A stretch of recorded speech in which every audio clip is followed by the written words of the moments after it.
नमस्कार, मी पंजाब डक. तर राज्यातल्या शेतकऱ्याचे परत फोन आले की आणखीन हे किती दिवस वातावरण आहे. तर राज्यातल्या सर्व शेतकऱ्याला सांगू इच्छितो की तुम्ही काय करा, आज 2, 3 आणि 4 आणखीन 4 तारखेपर्यंत असंच वातावरण राहणार आहे. वेगवेगळ्या भागात दररोजच पावसाचं वातावरण राहणार आहे. म्हणून हा अंदाज सर्व शेतकऱ्यांना लक्षात यायचा. मग सांगायचं झालं तर पूर्व विदर्भ, पश्चिम विदर्भ,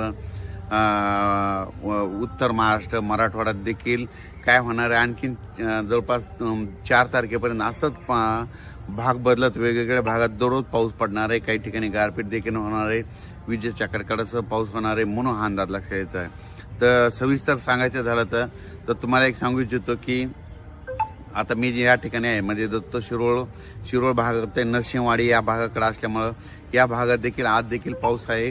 त्याच्यानंतर कोल्हापूर देखील आहे, त्याच्यामुळं साताऱ्याकडे देखील आहे, त्याच्यानंतर पुणे देखील पडणार आहे, त्याच्यानंतर पुणे अहिल्यानगर, त्याच्यानंतर नाशिक, धुळे, नंदुरबार, जळगाव, त्याच्यानंतर संभाजीनगर जिल्हा, बीड जिल्हा, जालना जिल्हा, परभणी जिल्हा, लातूर जिल्हा, धाराशिव जिल्हा, बीड जिल्हा, नांदेड जिल्हा, हिंगोली जिल्हा, वाशिम, त्याच्यानंतर बुलढाणा, अकोला, अमरावती, वर्धा, नागपूर, भंडारा, गोंदिया, चंद्रपूर, यवतमाळ.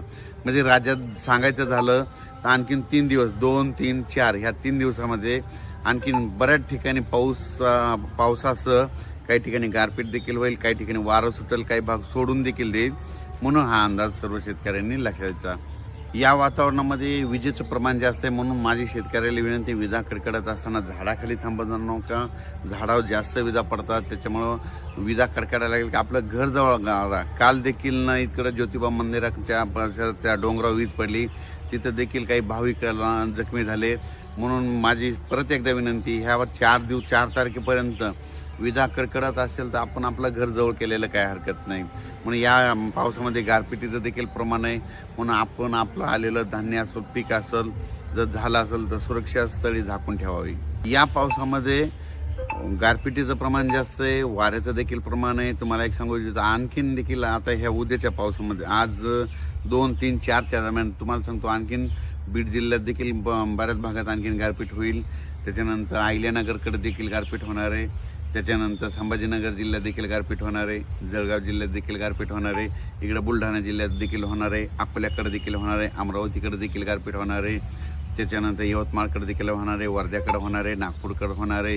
हिंगोलीकडे होईल, वाशिमकडे होईल, नांदेडकडे होईल, इकडे लातूरकडे होईल, परभणी जिल्ह्यात देखील होईल. त्याच्यानंतर साताऱ्याकडे देखील होईल.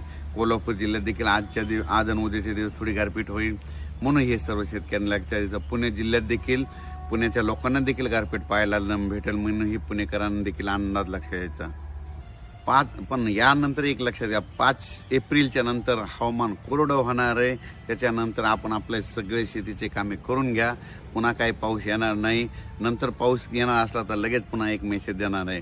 5 एप्रिलपासून राज्यात हवामान कोरडं होणार आहे. म्हणून हा अंदाज सर्व शेतकऱ्यांनी लक्षात द्यायचा.